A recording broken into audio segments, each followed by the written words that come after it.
नमस्कार, स्वागत है आपका हमारे खास प्रोग्राम में। मैं हूं आपके साथ रविंद्र सिंह। आज हम चर्चा करेंगे, क्या विपक्ष एकजुट हो पाएगा। 2024 के चुनाव को लेकर सरगर्मियां तेज हो चुकी हैं।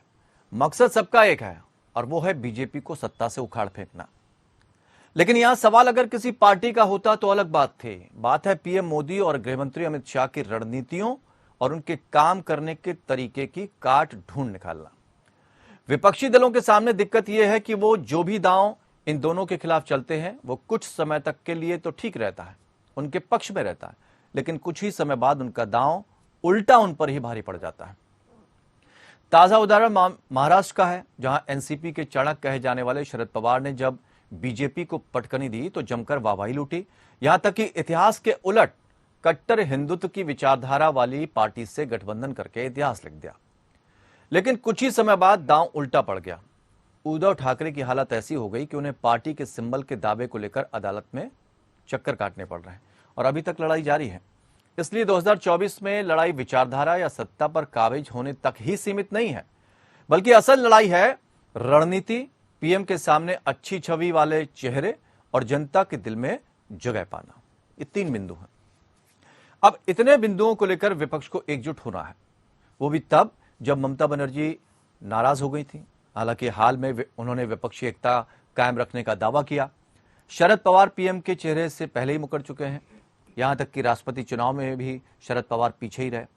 अब रही बात चेहरे की और बीजेपी के खिलाफ अपनाई जाने वाली रणनीति की, तो चेहरों की लड़ाई में अरविंद केजरीवाल और नीतीश कुमार के बीच एक दूसरे से खुद को बेहतर बनने की या दिखाने की मुहिम छिड़ चुकी है। यही नहीं, सर्वे तक करवाए जा रहे हैं। एक सर्वे से अरविंद केजरीवाल के हौसले इन दिनों बुलंद हैं। सर्वे में लोगों से पूछा गया कि 2024 में पीएम मोदी के लिए सबसे बड़ी चुनौती कौन पेश करेगा, केजरीवाल या नीतीश कुमार। सर्वे में 65% लोगों ने कहा कि केजरीवाल पीएम मोदी के लिए सबसे बड़ी चुनौती बन सकते हैं। वहीं 35% लोगों ने माना कि नीतीश कुमार ज्यादा कड़ी टक्कर दे सकते हैं। देश में अपने प्रति माहौल बनाने के लिए Arvind Kejriwal make India number 1 अभियान चला रहे हैं। उन्होंने इस अभियान के तहत 130 करोड़ लोगों को अपने साथ जोड़ने की बात कही और आम आदमी पार्टी गुजरात में जोर शोर से विधानसभा चुनाव की तैयारियों में जुट गई है। पार्टी को चुनाव में बेहतर प्रदर्शन की उम्मीद भी है। राजनीति के जानकारों के मुताबिक अगर आम आदमी पार्टी गुजरात चुनाव में बेहतर प्रदर्शन कर पाने में सफल होती है तो इससे केजरीवाल की दावेदारी को मजबूती मिलेगी। नीतीश कुमार और अरविंद केजरीवाल की तैयारियों के बीच कांग्रेस भी देश भर में भारत जोड़ो यात्रा निकाल रही है। राहुल गांधी के नेतृत्व में यह यात्रा कन्याकुमारी से कश्मीर तक जाएगी। भारत जोड़ो अभियान के तहत कांग्रेस ने यात्रा का मुख्य फोकस दक्षिण भारत पर रखा है। यहां पर कांग्रेस कमजोर है और जहां उसका सीधा मुकाबला बीजेपी से है, वहां पर यात्रा को कम फोकस में रखा गया।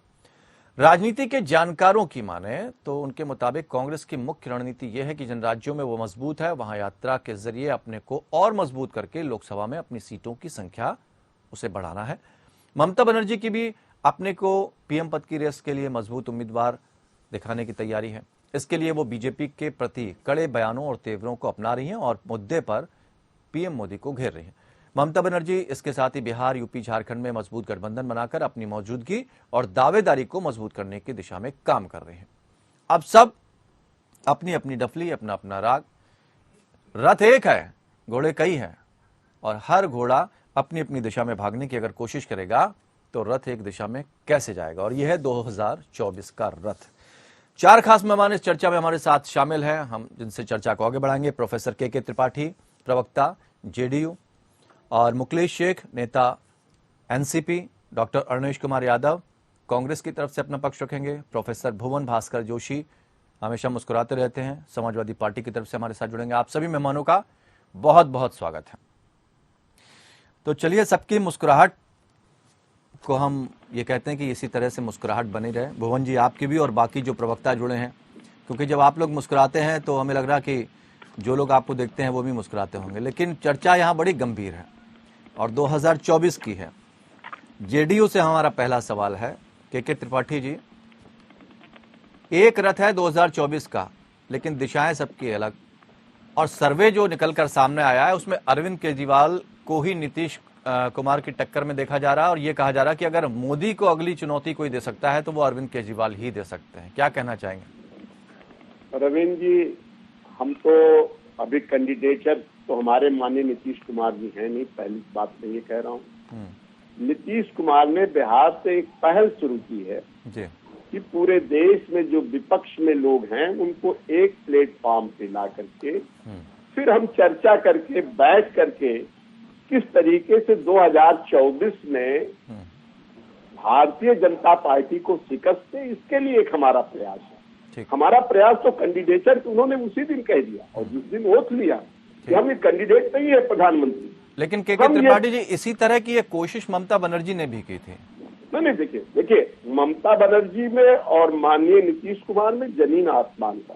मैं आपको बताना चाहता हूँ कि माननीय नीतीश कुमार लगभग 17 वर्षों से बिहार की जनता ने उनको अपना नेता माना और एक छत्र उन्होंने 17 साल मुख्यमंत्री के पद।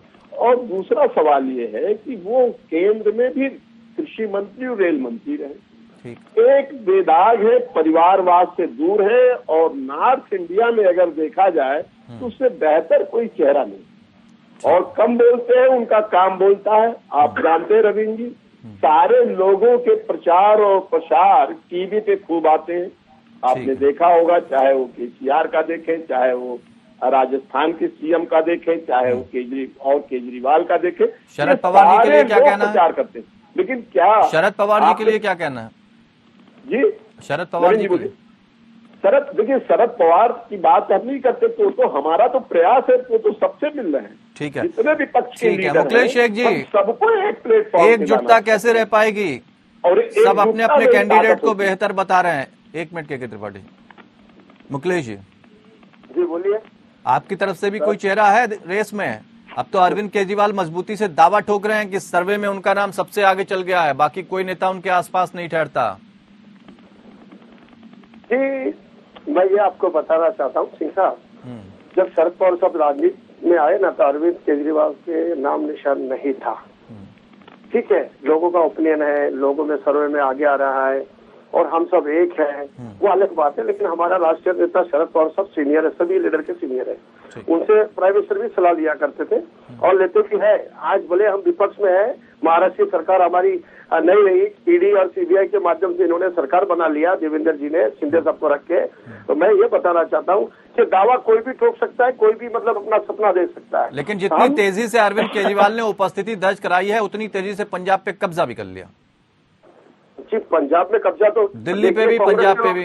पंजाब में देखिए सर, सच बोलूं, देखिए पंजाब में कांग्रेस के लोगों में तालमेल एक नहीं था, इसकी वजह से कब्जा हो गया। उसी तालमेल की तो अब भी बात हो रही है कि अभी भी कहाँ तालमेल है, उसके लिए एक हो गया। उनके पार्टी के बारे में तो मैं नहीं बोल सकता सर, लेकिन जनता की ओपिनियन है कि यही हुआ है।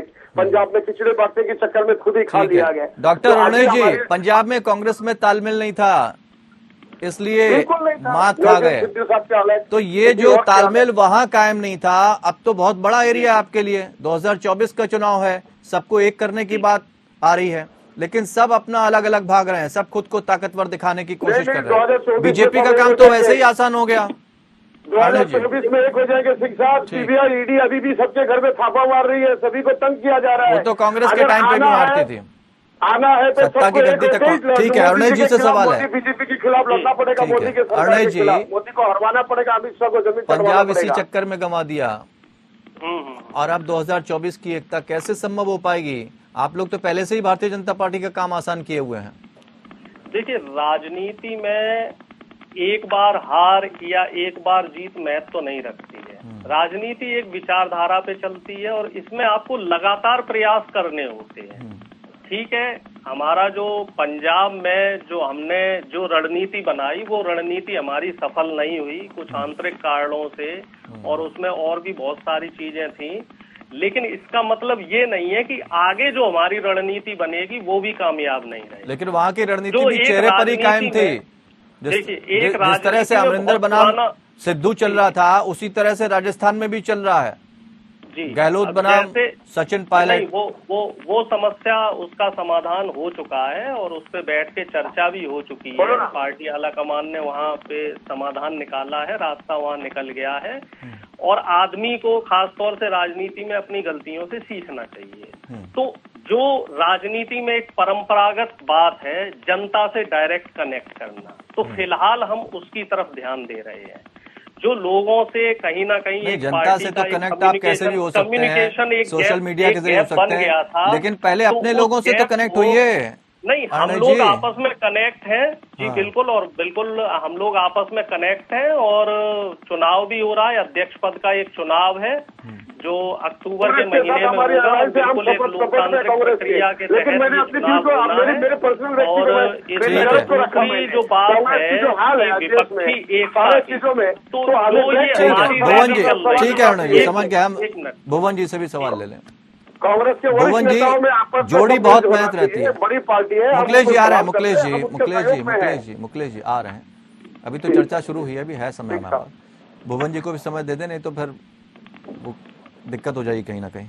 सबको समान अवसर दे रहे हैं। भुवन जी, जोड़ी बहुत महत्व रखती है। जब भी आप कोई रणनीति बनाते हैं तो एक वक्त था जब शिवपाल यादव और मुलायम सिंह की जोड़ी को देखा जाता था और सारी रणनीतियां उन्हीं तक सीमित रहती थी, और रामगोपाल यादव का नाम और जोड़ दें तो वो भी आ जाते हैं। लेकिन खास फोकस रहता था शिवपाल और मुलायम पर। अमित शाह की जोड़ी और मोदी की जोड़ी अभी तक हिट है, और हर चीज का एक वक्त होता है। उसकी रणनीति की काट नहीं मिल पा रही है, और इतना आसान भी नहीं। आप तो सारी चीजों को समझते हैं। अगर जोड़ी की आप बात करें, रणनीति की बात करें, तो एक दिशा में जब काम किया जाता है तभी आप किसी भी चुनाव को जीत सकते हैं या खेल में किसी मैच को जीत सकते हैं। यहाँ कैप्टन कौन है? देखिए रविंदर जी, एक मैं आपसे कहना चाहता हूं, देश का नेतृत्व कौन करेगा ये समय समय पर आप, मैं और जितने मेरे साथी बैठे पैनलिस्ट, ये तय नहीं करते हैं। ये 130 मैं करोड़ जनता तय। अभी मैं मेन फेस की बात ही नहीं कर रहा हूं। मैं तो सिर्फ ये बात कर रहा हूं जो विपक्षी एकजुटता है उसमें कैप्टन कौन है? उसी बात। हाँ। रविंदर जी मुझे टाइम दीजिए, मैं सारी बात समझता हूँ, इसी लाइन का जी। मैं आपसे कहना चाहता हूं, देश का नेतृत्व कौन करेगा ये हमेशा समय समय पर देश ने तय करा है। और मैं कहना चाहता हूं, जो लोग संख्या बल की बात करते हैं कि आज जो सत्ता के अहंकार में भारतीय जनता पार्टी के लोग, उनसे कहना चाहता हूं, एक टाइम में कांग्रेस के लोग कहा करते थे India is Indira, Indira is India. उनके हश्र को भी इस देश ने देखा है। और अटल बिहारी वाजपेयी भारत के नेता नहीं थे, एक वैश्विक नेता थे। उनके हश्र को भी देश ने देखा है। राजनीति में परमानेंट शब्द कुछ नहीं होता है, और राजनीति में जो आया है वो जाएगा। सत्ता आती है जाती है, लेकिन रविंदर जी मैं आपकी एक बात से इत्तेफाक रखता हूँ कि हर सत्ता का एक कालखंड होता है। लेकिन भारतीय जनता पार्टी ने अपने आप को अजय मान लिया है, और ऐसा अजय जिन जिन लोगों ने माना है उनको केवल निराशा हाथ लगी है। और समय मैं आपसे कहना चाहता हूँ, बहुत गंभीरता से राजनीति शास्त्र के विद्यार्थी होने के कारण हमने देखा है कि चौधरी चरण सिंह जी के भुवन जी, हमने ये भी बताया, हमने ये कहा कि भारतीय जनता पार्टी, ये खैर आप कह रहे हैं कि अजय माना है उसने, लेकिन हम ये कहना, हमने एक सवाल ये भी कहा और ये बताने की कोशिश की कि दरअसल वो मजबूत है, वो अपनी रणनीति बना रहा है, ये एक अलग बात है। लेकिन आप जिस तरह से अलग अलग हो जाते हैं वो उसी का फायदा उठाते हैं, यानी आप उनके हाथ में खुद अपनी कमजोरी दे रहे हैं। तो सबसे पहले तो आपकी एकजुटता की बात होगी ना। रविंदर जी मैं आपको बात बताना चाह रहा हूँ, वही विषय मेरे को आप कंप्लीट कर देते हैं, आपका आंसर मिल जाएगा। मैं आपको बताना चाहता हूँ, माननीय चंद्रशेखर जी जब प्रधानमंत्री बने वो केवल सिंगल एक एमपी थे अपनी पार्टी के, लेकिन जब देश ने तय करा कि वो प्रधानमंत्री बनेंगे तो तब वो प्रधानमंत्री भी बने। और मैं कहना चाहता हूँ, लेकिन वो दौर तो चला गया ना सर, हर दौर की तुलना दूसरे दौर से नहीं हो सकती ना।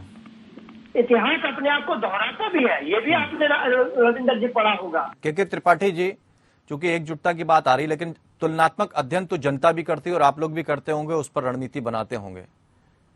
25 सितंबर को यह कहा जा रहा है कि एक बड़ी रैली होगी जिसमें सब लोग शामिल होंगे। इसको लेकर किस तरह की चर्चा, और विपक्ष की जो एकता है उसकी मजबूती का सबसे बड़ा कारण क्या होगा? कैसे मजबूत होगी और वो क्या आधार होगा? सिर्फ ये कि भारतीय जनता पार्टी को हराना है या मोदी को सत्ता से बेदखल करना है? अभी मैं एक और आपसे चर्चा के बारे में आगे बढ़ाना चाहता हूँ जी, कि 425 सीटें कांग्रेस की थी और उस समय प्रधानमंत्री राजीव गांधी जी थे, और सारे लोग ये सोच नहीं पा रहे थे कि कांग्रेस सत्ता से कैसे जाएगी बाहर। लेकिन उसके बाद ही 425 के जीतने के बावजूद भी वो सत्ता वापस हो गई, विपक्ष में गई, और वो वीपी सिंह प्रधानमंत्री बने। ये देश है, लोकतंत्र में किसी के लिए परमानेंट कोई कुर्सी नहीं है। लेकिन प्रयास उसमें ये एंटी है, इनकम्बेंसी का भी असर होता है ना सर। नहीं वो मैं बिल्कुल वही रविंद्र जी आ रहा हूँ। रविंद्र जी चूंकि जो इनके माइनस पॉइंट हैं राजनीति में, जो इनका कनेक्शन जनता से धीरे धीरे खत्म हो रहा है, चाहे वो किसान हो, चाहे वो मजदूर हो, चाहे वो नौजवान हो, चाहे वो जनता में नफरत फैलाने वाली भाषा हो, तो ये सारे जो समीकरण हैं वो उनके ऊपर भारी पड़ेंगे। ठीक है, माननीय अभी नीतीश अभी कुमार हम बात कर रहे हैं, हमने जो ब्रेक के बाद भी जो शुरुआत कर दी, अरविंद केजरीवाल वर्सेस नीतीश कुमार पर आ गए हैं। अब इस एकजुटता को जरा दिखाइए, हम समझने की कोशिश करेंगे आपकी नजर में कौन बेटर है। देखिए रविंद्र जी, मैं तो, हमारे नेता ने अभी तो अपने को कैंडिडेचर घोषित ही नहीं किया। मैंने आपसे पहले ही कहा, आपके चैनल के माध्यम से विनम्रता पूर्वक कह रहा हूं। लेकिन जहां तक सवाल है कि कौन भारी पड़ेगा, उसके बारे में जरा मैं एक बार आपको जिक्र करना चाहता हूं कि नॉर्थ इंडिया में उनसे बेहतर कैंडिडेट कोई नहीं, चाहे वो जातीय समीकरण का हो, चाहे उनकी ईमानदारी का हो, चाहे उनकी निष्ठा का हो, चाहे उनके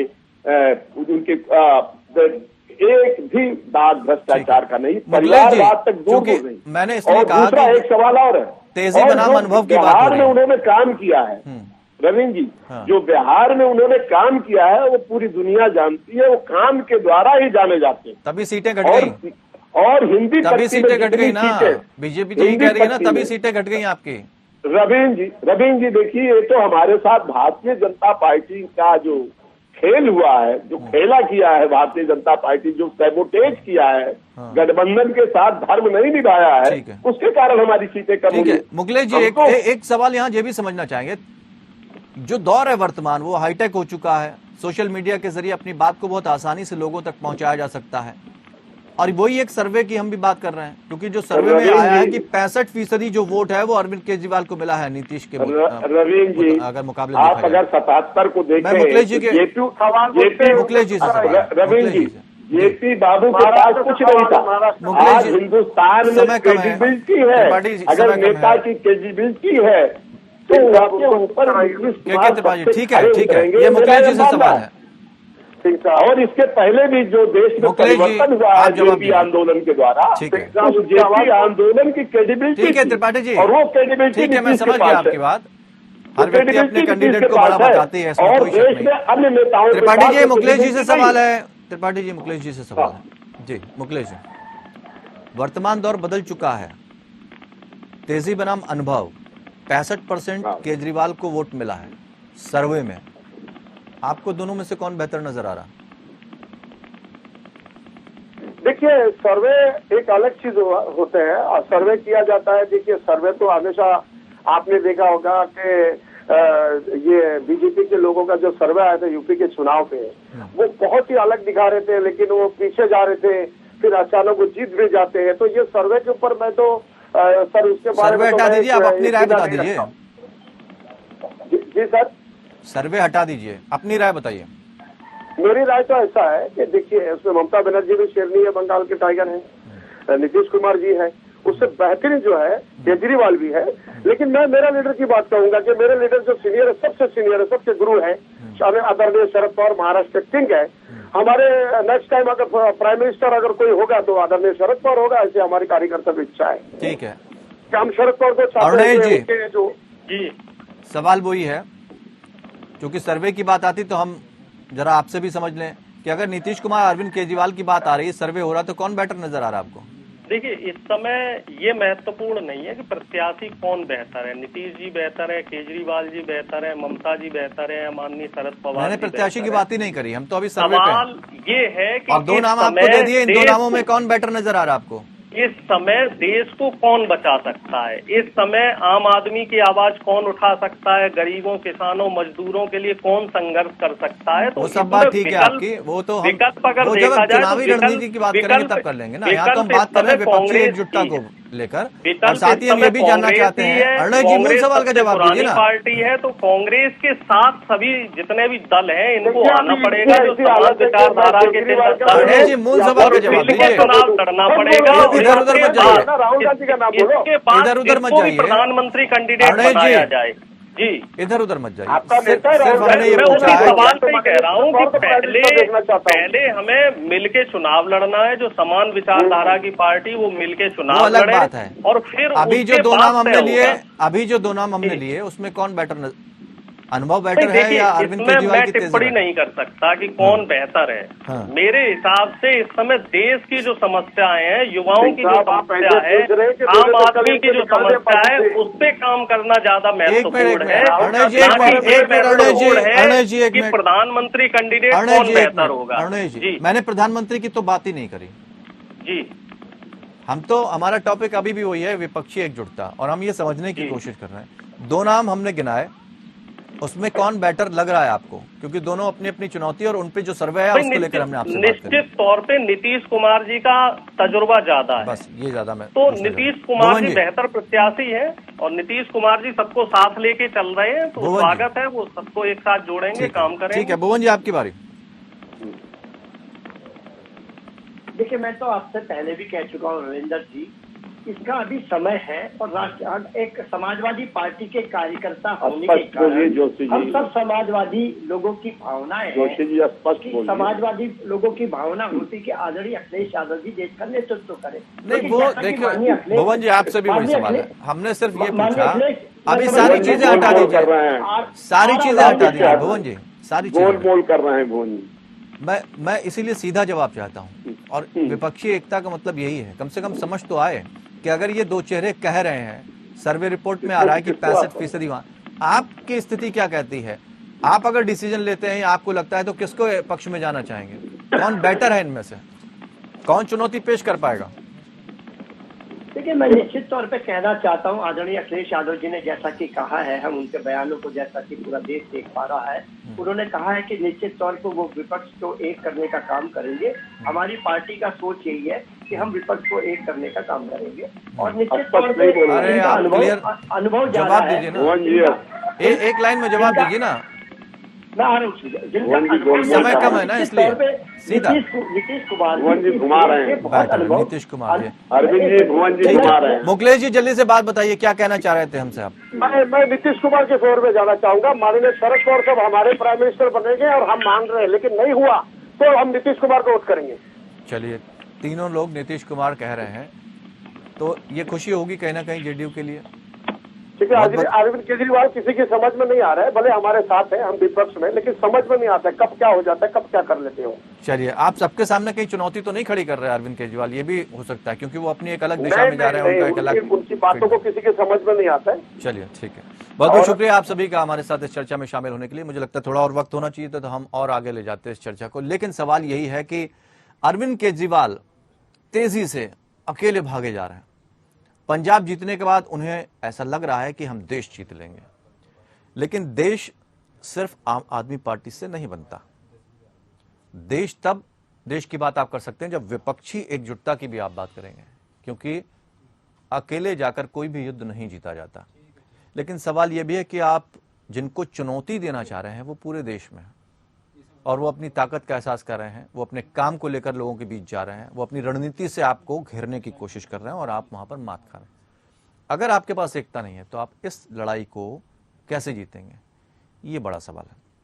तो जब हम डिबेट करते हैं तब विपक्षी एकता अगर नजर नहीं आ रही है विचारों में, बातों में, तो फिर असली धरातल पर एक कैसे नजर आएगी, ये बड़ा सवाल है। फिलहाल इतना ही, नमस्कार।